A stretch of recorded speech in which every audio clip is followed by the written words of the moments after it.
How to fix toolbar missing in Google Sheets. Hi everyone, I'm here to assist you today. Without any delay, let's jump right in.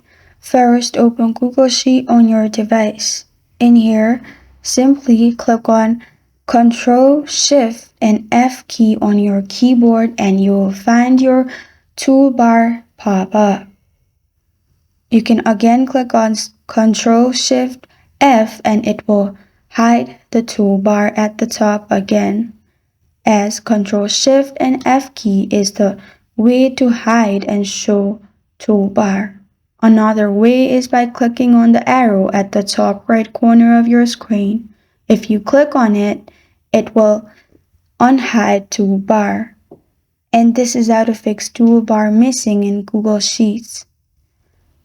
Thank you for joining me today. If this video helps you out, please leave a like and subscribe for more. Got a question or want to suggest a topic? Comment below. Thank you for watching.